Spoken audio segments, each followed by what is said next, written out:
코로나 시대는 더욱더 우리를 죽음의 골짜기로 몰아가고 있습니다. 우리들의 삶의 자리는 어느덧 삶의 골짜기가 아니라 죽음의 골짜기로 변하고 있습니다. 많은 사람들이 이 죽음의 골짜기를 벗어나지 못하고 그 안에 갇혀 있습니다.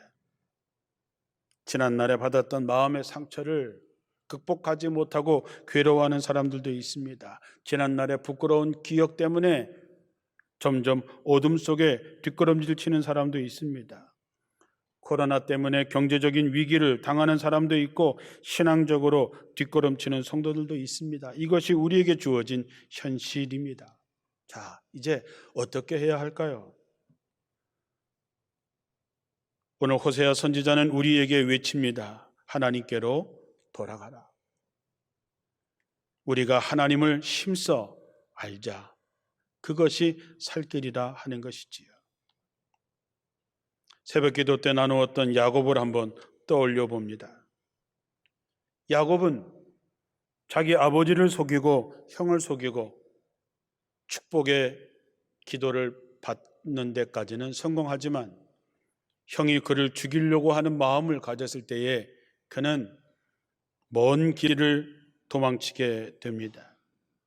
하단으로 도망칠 때에 아무것도 없는 빈들에서 어느 하나 의지할 것도 없고 의지할 사람도 없고 의지할 그 어떤 것도 없는 아무것도 없는 상태에서 돌베개를 하나 베고 잠을 잘 때에 뜻밖에도 거기서 그는 하나님을 만나게 됩니다. 나 혼자이고 아무것도 없이 도망치는 고통의 시간에 하나님을 만나고 하나님의 약속을 듣고 하나님의 인도하신다는 얘기를 들은 그는 힘을 얻어서 죽음의 골짜기를 건너게 되는 것이지요. 하나님을 만나면 삽니다. 하나님이 우리 인생의 답입니다. 그래서 우리는 하나님께로 돌아가야 됩니다. 주전 8세기에 북이스라엘에서 활동했던 호세아 선지자는 죽음의 골짜기에서 벗어나지 못하는 백성들에게 하나님께로 돌아가자, 하나님을 알자, 하나님께로 돌아가는 길만이 우리가 살 길이라고 피 끓는 호소를 하고 있습니다. 그들이 겪고 있는 혼란과 어려움, 우리가 겪고 있는 죽음의 골짜기, 주님께 돌아가는 것만이, 주님이 우리의 목자 되심을 확인하는 것만이 우리가 살 길이라는 호소를 하고 있는 것이지요. 호세아가 활동하던 당시는 한마디로 이스라엘의 혼란기였습니다. 권력의 눈이 어두웠던 군인들에 의해서 쿠데타가 계속해서 일어나는 정치적인 혼란기였고 백성들의 삶은 피폐해졌습니다. 인심도 각박해졌습니다. 사람이 살다가 뭔가가 불안해지면 어떤 것에 집착하고 탐닉하게 되는데 이스라엘 백성들이 성적으로 타락했습니다. 신앙적으로 타락했습니다. 거룩한 삶을 요구하는 선지자들의 가르침을 차마 외면하지는 않았지만 언제든지 자기들의 욕구를 채워줄 수 있다고 약속하는 우상들 앞에 그들은 절했습니다. 성도 여러분, 사람의 마음의 중심이 무너지면 그의 삶이 무너지게 되어 있습니다. 세상이 불안해지면 우리도 마찬가지입니다. 이제는 정상적인 방법으로 안 된다는 생각이 젊은이들의 생각에 꽉 차 있습니다. 우리나라 기독 청년의 3분의 1이 우리 사회에 희망이 없다라고 답을 합니다. 기독 청년들의 절반이 무력감을 느끼며 살아가고 있습니다. 그래서 우리들의 젊은이는 열심히 일해서 뭔가를 하기보다는 주식에 모든 것을 걸고 투자하고 일확천금을 누리게 됩니다. 평생 벌어야 집을 살 수 없으니까 대출을 받아서 무리해서 집을 사려고 하는 그런 상황이 지금 우리 사회입니다. 이거는 세상이 불안할 때 나타나는 전형적인 현상입니다. 사랑하는 성도 여러분, 신앙생활이 무엇입니까? 신앙생활이라고 하는 것은 자기 중심을 찾아가는 것입니다. 신앙생활이라고 하는 것은 가치를 찾아가는 것입니다. 여러분의 생활의 중심은 무엇입니까? 예수님께서 한 비유를 말씀하실 때 극히 값진 귀한 진주를 발견한 이 상인은 자기 재산의 전부를 다 팔아서 이 진주 하나를 삽니다. 여러분, 이 진주 하나의 가치가 자기의 모든 걸 다 걸어도 될 만한 가치를 알았기 때문에 그 상인은 그 진주를 사는 것이지요. 마태복음 7장 6절에 보면 거룩한 것을 개에게 던지지 말고 진주를 돼지 앞에 던지지 말라, 그렇게 얘기합니다. 여러분, 돼지한테 값진 진주를 주었더니 돼지가 그것을 발로 밟습니다. 돼지한테는 먹을 것이 아닌 그것은 아무 의미가 없는 거죠. 그 가치를 모르는 것이죠. 어떤 사람은 진주를 위해서 자신의 전 재산을 다 팔아서 그 진주를 얻는데 힘을 쓰는데, 어떤 것은 진주를 줘도 그것을 알지 못하고 짓밟게 되는 것이지요. 가치를 모르면 그렇습니다. 예전에 우리가 마스크 벗고 함께 만나고 차 마시고 식사하고 예배드리고 찬양대가 찬양하고 때에 따라서 여행도 가고 그랬던 가치를 우리가 사실은 몰랐던 것이지요. 그래서 우리가 지금 이렇게 사는 것입니다. 가치를 알면 눈에 보이지요. 가치를 알면 귀에 들립니다. 가치를 알면 삶의 중심이 달라집니다. 사도 바울이 예수님을 만나고 나서 자기가 이전에 그렇게 소중하게 여겼던 가문, 학벌, 권력, 돈, 이런 것들을 배설물처럼 버렸다 그랬습니다. 사도 바울의 중심이 바뀐 것이죠. 사도 바울의 가치가 바뀐 것입니다. 삶을 이끌어가는 가치가 바뀐 것이지요. 세상 중심에서 예수 중심으로 바뀐 것이지요. 배설물처럼 여겼다는 말이 확실한 대답입니다. 여러분 중에서 배설물이 아까워서 그거를 품고 사는 사람이 있습니까? 한 사람도 없지요. 가치가 바뀐다는 말은 뭔가 아까워서 마지못해서 이렇게 내려놓는 것이 아닙니다. 그냥 배설물처럼 버릴 수 있는 것이지요.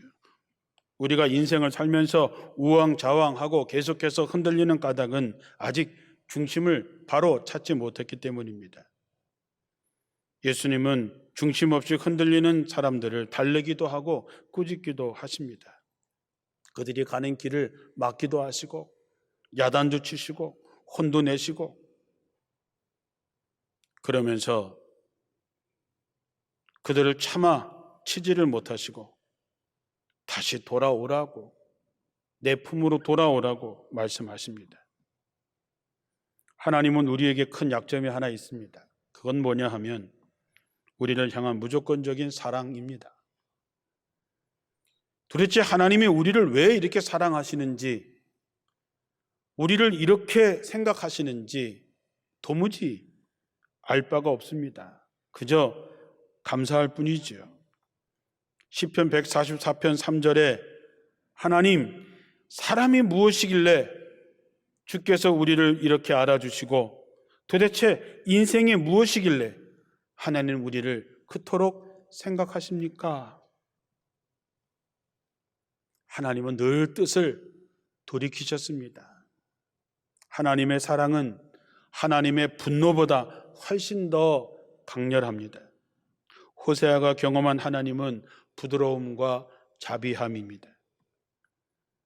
호세아서에 나오는 하나님의 사랑은 어머니의 부드러운 사랑입니다.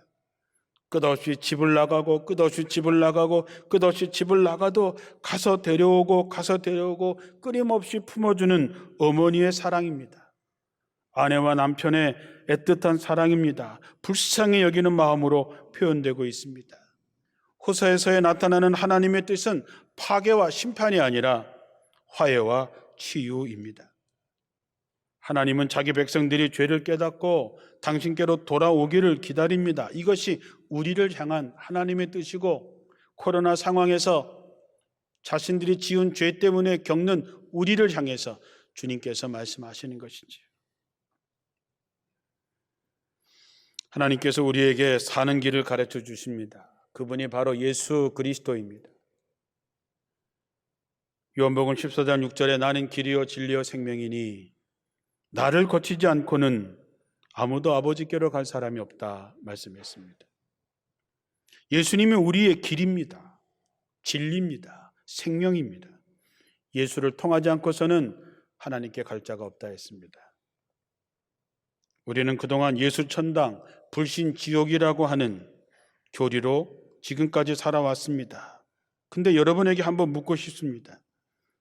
예수를 믿는다고 하면서 예수님이 걸으셨던 길을 걷지 않는 사람이 그리스도인입니까? 과연 그들이 구원받는 사람일까요? 그들의 믿음이 참 믿음일까요?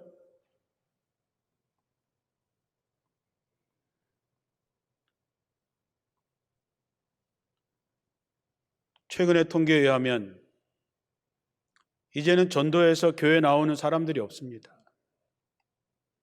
교회 학교는 부모가 교회를 다녀서 아이들이 교회를 다니는 가족 중심으로 보내버렸습니다. 그것도 유치원 다닐 때까지는 65% 아이들이 교회를 다니지만 고등학교를 졸업하면 13%밖에 남지 않습니다. 예수 믿는 여러분의 가정의 자녀들이 어릴 때는 다니지만 다 크면 10명에 1명 교회 다닌다는 얘기지요. 그들에게 묻습니다. 너네들의 부모들이 말씀대로 산다고 믿느냐? 60%가 아니요 라고 대답을 했습니다. 우리 부모는 예수 잘 믿는 것 같지만 성경 말씀 잘 알지만 말씀대로 살지 않습니다 하는 거죠. 말씀대로 살지 않는 부모를 보면서 아이들이 신앙생활 할 수 있을까요? 우리가 심어놓은 것을 우리가 거두는 것이지요.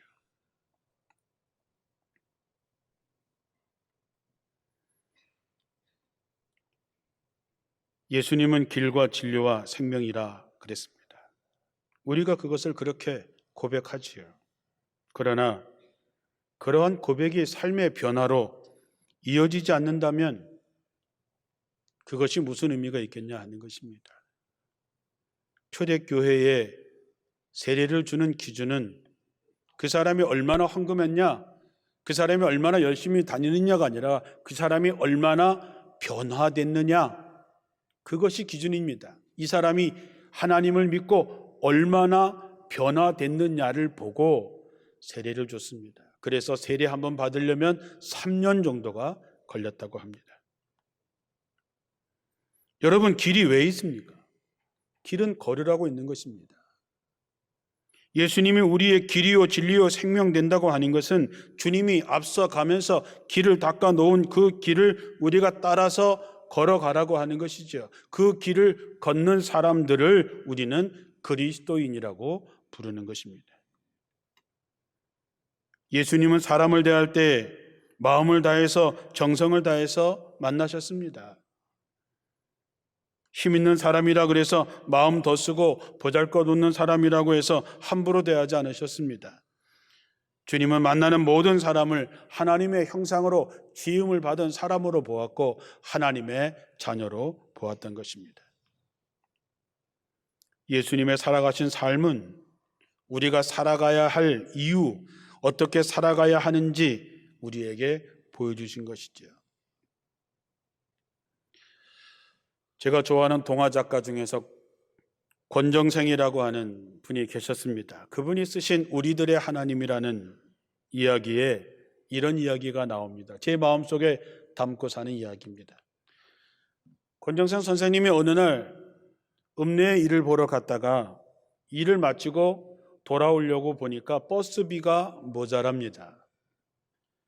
그래서 좀 싼 완행 열차를 타게 되었습니다. 그런데 그 기차를 타고 보니까 어떤 아주머니가 자리를 내주는 것입니다. 그래서 이 권 선생님이 저도 얼마 안 가면 내릴 거라 안 앉아도 됩니다. 그래도 이 아주머니가 한사코 앉아서 가시라고 얘기를 해서 그 선생님이 자리에 앉았습니다. 그 권 선생님이 자리에 앉아서 그 아주머니를 이렇게 보고 이렇게 얘기했습니다. 혹시 아주머니 교회 다니시는 분인가 봐요? 그렇게. 그랬더니 이 아주머니가 아주 좋아하면서 그렇다고 어떻게 아셨는지 신기하면서 묻지도 않는 얘기를 하게 했습니다. 이 아주머니는 의성이라고 하는 곳에 아주 작은 시골 교회의 집사님인데 10년 전에 아주 특별한 이상한 체험을 했다는 것이죠. 어느 날 이 아주머니가 아주 바쁘게 집안일을 하고 있는데 거지 한 사람이 구걸을 하러 왔습니다. 여러분도 그렇지만 정신없이 정말 바쁜데 거지가 왔다는 게 얼마나 귀찮은 일일까요? 그래서 이 아주머니도 귀찮은 생각에서 퉁명스럽게 지금은 내가 너무 바쁘니까 다른 집에 가서 동양을 하시오라고 쫓아냈습니다. 말없이 돌아서서 가는 거지의 뒷모습을 흘끗 보니까 그 뒷모습에서 틀림없는 예수님의 모습을 보게 됩니다. 깜짝 놀란 이 아주머니가 하던 일을 멈추고 허겁지겁 쌀 한 대박을 퍼가지고 달려가 보았지만 그 거지는 어느새 사라지고 없었습니다. 그래서 옆집 가서 물어보고 그 옆집 가서 물어봐도 그 거지를 본 사람이 없더랍니다. 집에 돌아온 이 아주머니는 털썩 주저앉아서 통곡을 했다고 합니다. 예수님이 오셨는데 내가 쫓아냈구나. 그때부터 아주머니의 눈에는 어떤 낯선 사람도 예수님으로 보이기 시작했습니다. 그렇게 아주머니는 10년을 하루같이 만나는 사람을 다 예수님처럼 대접했다는 것이지요. 이야기를 다 하고 나서 아주머니는 세상 사람들이 다 예수님처럼 보이니까 좋아요. 내가 할 수 있는 건 다 해드리고 싶어요. 예수님을 길과 진리와 생명으로 고백한다는 것은 바로 이런 마음으로 사는 것이지요. 제가 어떤 분들에게 가끔씩 부탁을 합니다. 쉽지 않은 부탁인데 기회를 주셔서 감사합니다. 그렇게 얘기할 때 마음이 참 고맙습니다. 어떤 분은 내가 할 수 있는 가장 쉬운 일입니다. 괜찮습니다. 라고 해줄 때 참 고맙지요. 권정선 선생님이 이 이야기의 끝에 이렇게 썼습니다. 여태껏 들은 설교 중에서 진짜 설교를 들었다라고 덧붙였습니다. 이 아주머니의 이야기는 어떤 설교보다 가장 감동적인 설교라고 하는 것이지요. 이제 우리가 예수 잘 믿어서 복받았다는 얘기는 이제 그만하고 내가 예수를 믿어서 내 삶이 이렇게 변화되었습니다 라고 얘기할 때가 되었습니다. 우리가 말하는 복이라고 하는 것은 덤으로 받는 것입니다. 무엇을 먹을까 마실까 입을까 그것을 여러분들 복으로 생각하시지요. 그러나 예수님께서 무엇을 먹을까 마실까 입을까 염려하지 말아라. 이런 것은 너희들에게 필요한 것이라고 하는 걸 내가 다 안다. 너희는 먼저 하나님의 나라와 그 의의를 구하라. 그리하면 이것 먹고 마시고 입는 이 너희가 말하는 복이라고 하는 것은 내가 덤으로 주겠다. 덤으로 받을 것에 목숨 걸고 살아서는 안 되지 않냐 하는 것이지요.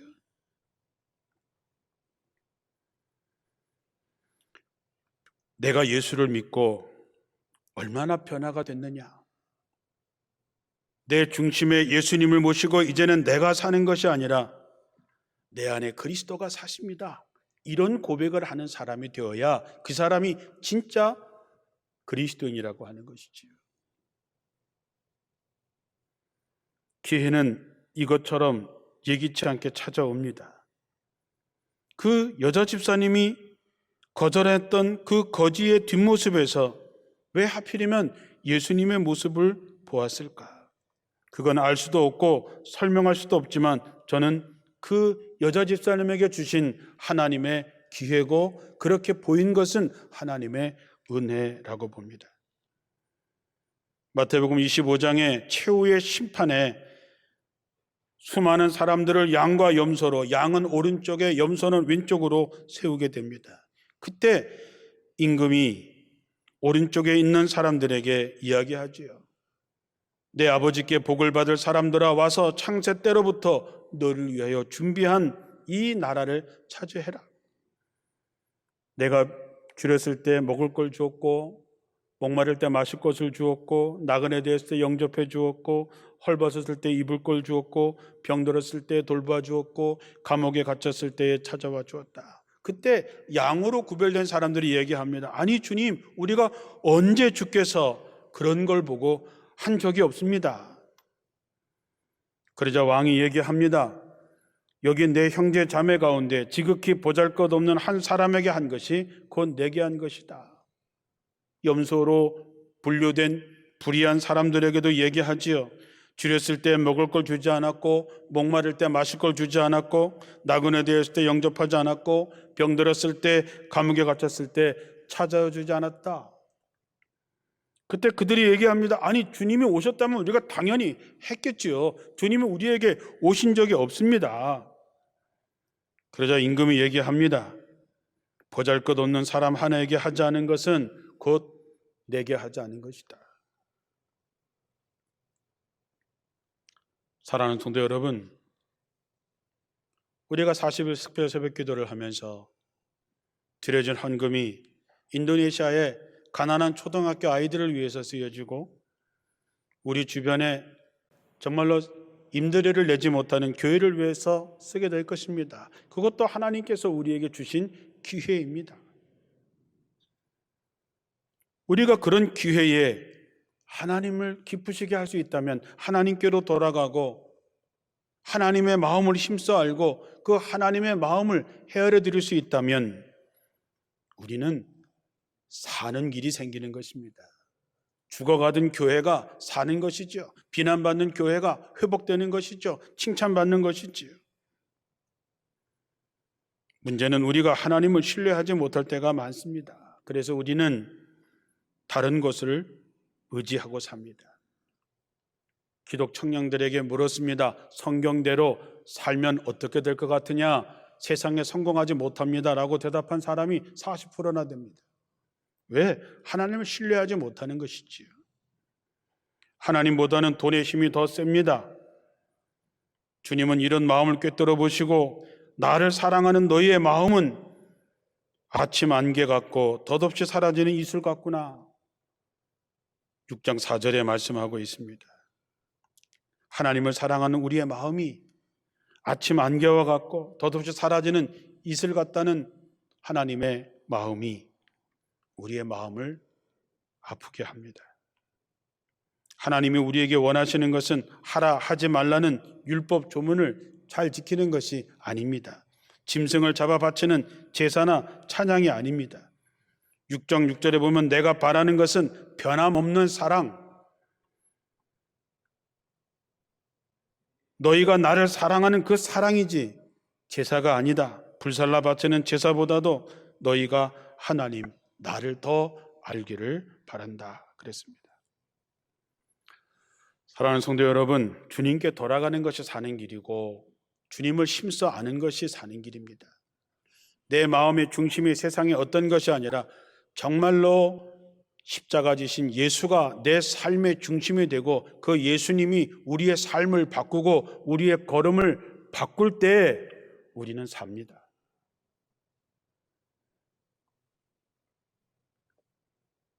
인기 없는 길이고 좁은 길이지만 그 길이 영생으로 이어지는 길임을 여러분 믿으시고 사순절을 지나면서 성도 여러분 모두가 다 하나님께로 돌아오고 하나님을 힘써 아는 그리스도인으로 거듭나시기를 주님의 이름으로 축원합니다.